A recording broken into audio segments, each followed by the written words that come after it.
Welcome to your Fund the People podcast. I'm your host, Rusty Stahl. I'm president and CEO of Fund the People, the national organization that works to maximize investment in America's nonprofit workforce. Thanks for being here. Appreciate your time and attention. Make sure to check out fundthepeople.org for all kinds of free resources, research, tools, and other materials. On this show, we provide ideas, research, tools, and voices from across the sector with stories that help you invest in the nonprofit workforce, in your particular organization, the organizations you support, or whatever your sphere of influence is. And today, I'd like to start a series, a little mini-series, about the value of the nonprofit workforce here in the United States. Now, why do we need a series about this? Many of you work in the nonprofit sector. You're part of this nonprofit workforce. Why do you need a lecture about the value of yourself? Well, we can all use a little boost once in a while. Moreover, it's particularly important coming off of my experience at Foundations on the Hill in March of 2026, because it's clear that the nonprofit workforce has not been on the radar screen. It has not been a primary part of the agenda of the nonprofit sector in terms of advocating for itself in the halls of power. And in part, that is why Fund the People exists, because even in the associations and organizations that build nonprofit capacity or convene nonprofit leaders and philanthropy leaders, the workforce itself within our sector has just not been a major part of the agenda in a consistent and significant fashion. It's also something that has been way too off the radar screen of our elected officials. And so for those reasons and more, we're doing a mini-series here on the show to talk about what is the value of the nonprofit workforce for this country. Of course, this comes in the context of the sector being under assault by our own federal government for over a year now. That is extremely stressful for those of us who work in the sector, for the many people who've been laid off, for the people who are concerned about the stability and sustainability of their organizations. So this has been a very destabilizing time and a stressful time for the sector. And I think it's important to remind all of us that while we go through that, we must ground ourselves in why what we do is actually so important. So in this series, it's going to be in 3 parts. We're going to talk about the value of the nonprofit workforce to American communities, to the American economy, and to American democracy and liberty. On today's episode, I'm going to do 2 things. First, I'm going to talk a little bit more about why we need to talk about this. Why is it important to explicitly address the importance of the nonprofit workforce? And then I'm going to talk about the first part of the value proposition that I want to discuss, which is community, the value that the nonprofit workforce offers to our communities. So first, why do we need to really dig into this? Well, here's the thing. There has been a deficit-based approach to thinking and talking about the nonprofit workforce for a long time. And it's kind of implicit in the way we talk and think and act about the workforce. And when I say we, that could be funders, that could be nonprofit boards or executives, nonprofit workers themselves. It could be policymakers, think tanks, researchers, capacity builders, you name it. So if you stop and listen and think, we're always talking about professional development, leadership development, helping people to gain new skills or competencies. All of those things can be very important and vital, but they all have in common that they assume some deficit of knowledge, skill, etc. And not every person can know everything or be everything or have every skill. Yes, there's always room for improvement among many of us. But I think if our workforce in the nonprofit community was treated with more respect, with more seriousness, with more visibility, with more investment, with more support, then nonprofits would be able to afford and prioritize getting the skills that their staff need, helping their staff get what they need in terms of learning. So because we are so starved for respect and support, it makes it very difficult to spend the resources, to allocate resources, to even have the resources to go do learning or growth or skill development. And so that, I think, is one of the underlying problems here, is not only the lack of support and the lack of respect, but this idea that then is self-reinforcing that folks are not adequate who are in these roles, that there is some kind of deficit. So that is a key thing, a key dimension of why it's important to shift the narrative from this deficit approach to what's wrong with or what the challenge is with the nonprofit workforce to one that is more asset-based. The other thing I want to say about this sort of view of the nonprofit workforce from those in places of power, places that set the narrative about our society, prioritize how resources are allocated, or define news and conversations that are important in our society, is that the nonprofit workforce has simply been taken for granted for too long. It is so ubiquitous. It is actually so large, right? Almost 13 million Americans, 10% of the overall private workforce. And it's so embedded across every area of our lives that our workforce is invisible. It is ignored, and it is taken advantage of by a whole array of influential institutions. Most government leaders at the local, state, federal levels don't even know there is a nonprofit workforce and don't know the basic numbers of how many of us there are and how much we contribute in terms of payroll taxes or how much nonprofit employment pays members of the community, their constituents, in terms of decent jobs.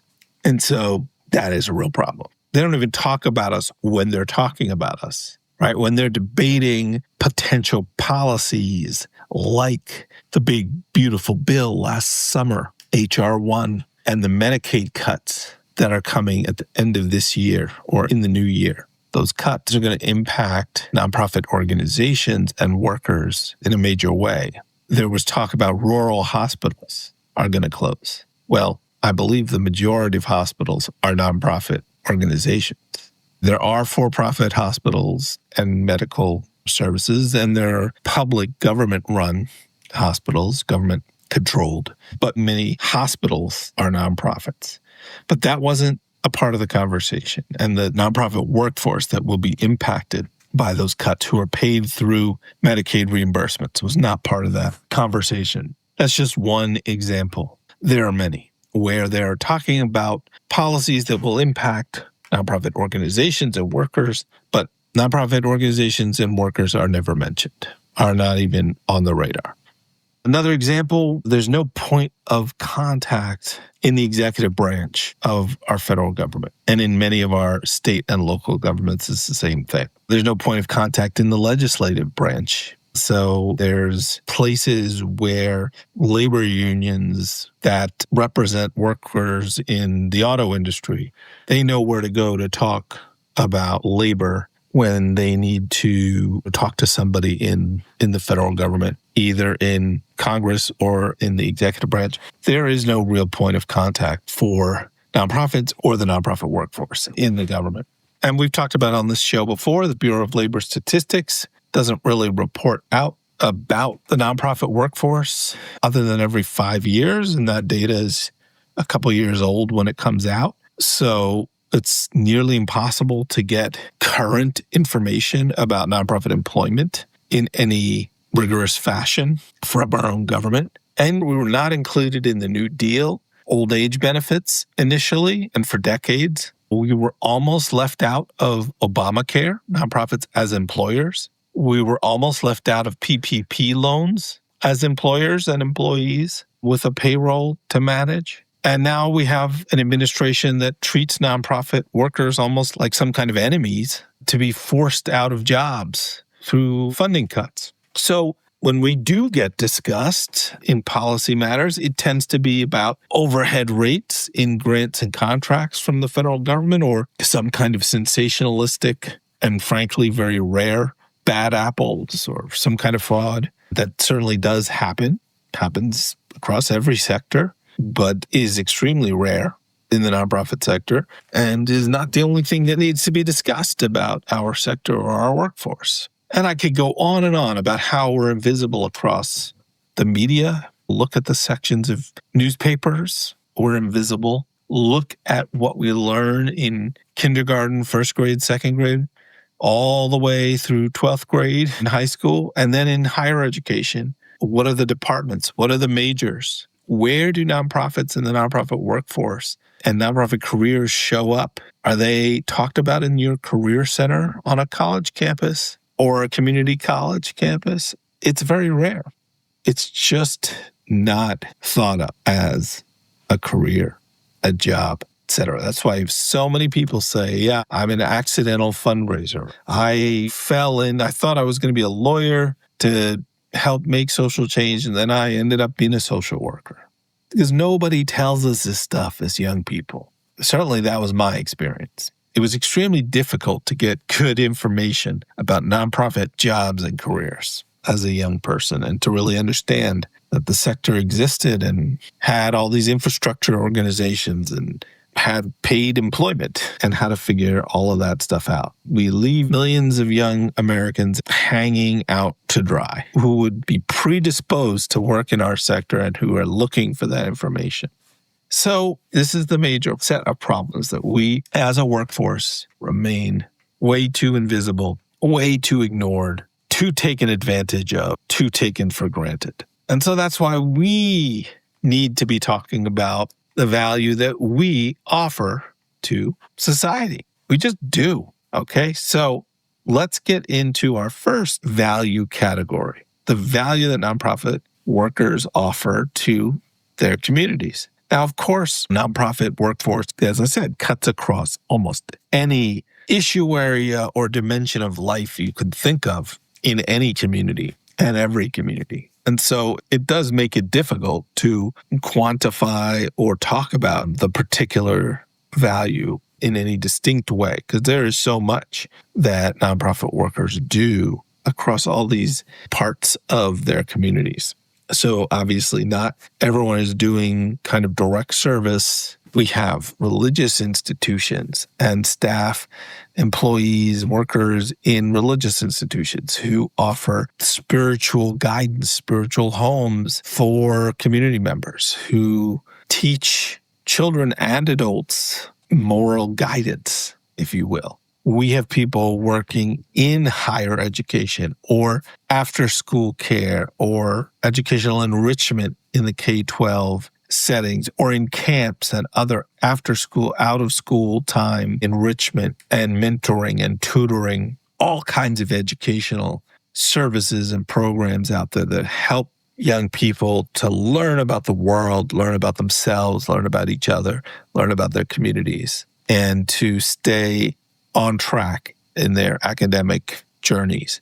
We have people working in food banks and soup kitchens and domestic violence shelters and multi-service agencies and foster care, all kinds of human services that help people who are suffering and who are living on the margins of the economy or of their community, who just for one reason or another are having a hard time for whatever set of reasons. There are always people suffering, whether that's from sickness or from poverty or from war or from lack of food, whatever the reason is, whatever the thing, or lack of housing that's affordable, so many issues, so many challenges out there. Or it could be animals who are suffering, or the whole environmental movement, the whole conservation movement, and now climate change, all those things. There's just so many areas of a community that get served by and enriched by the nonprofit workforce. So I put down some categories here in my notes. Nonprofit workers are ameliorating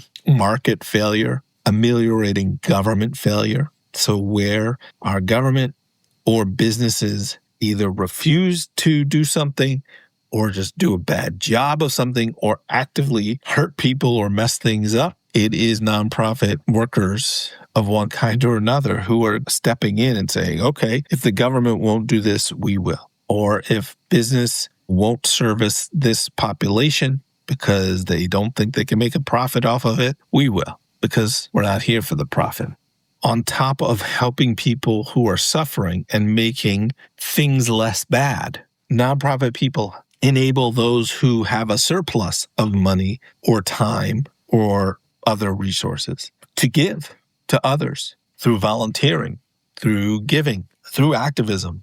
In that sense, nonprofit workers are facilitators of all this incredible unpaid labor and donations of time, talent, and treasure.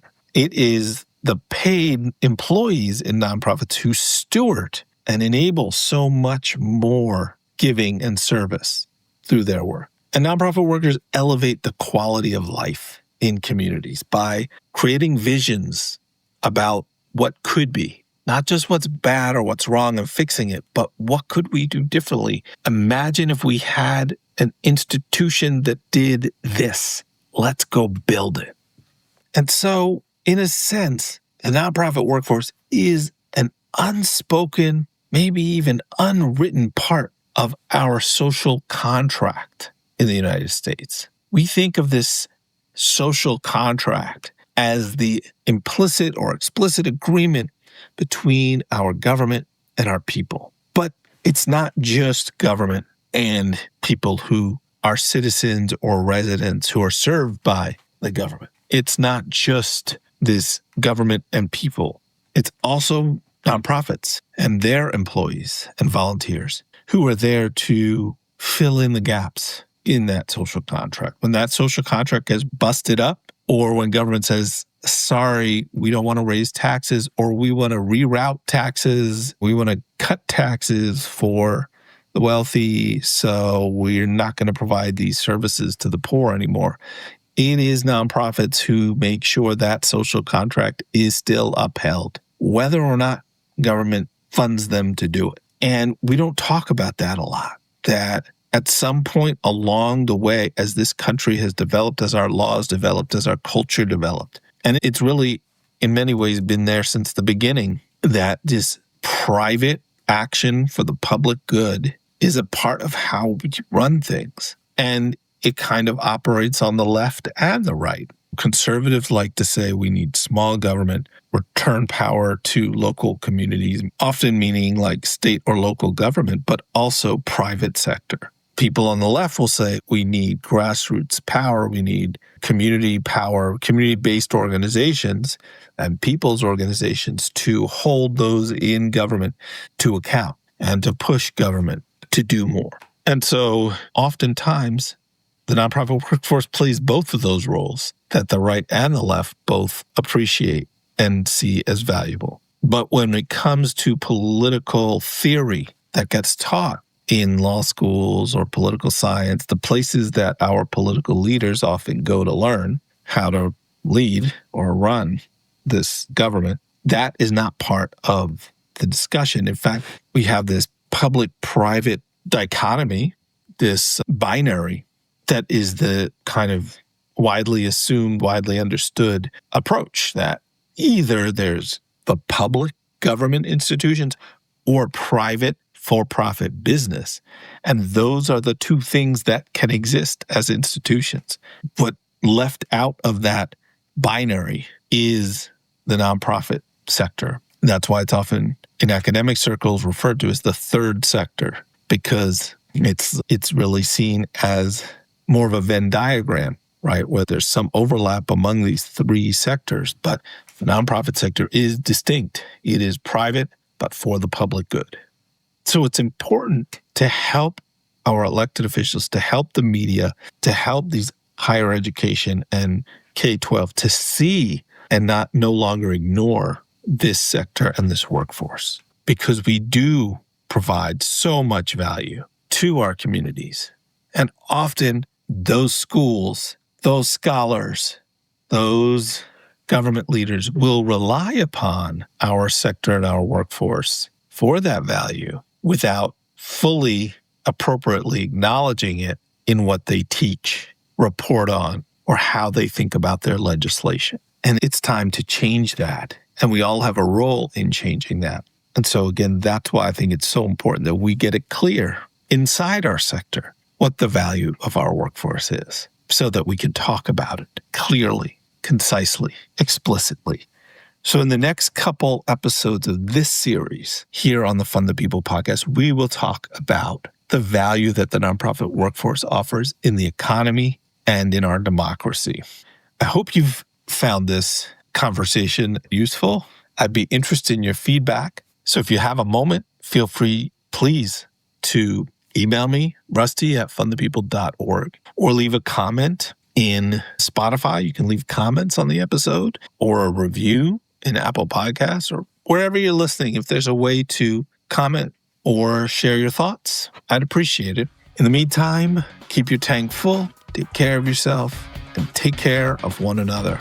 I'll talk to you again soon here on your Fund the People podcast.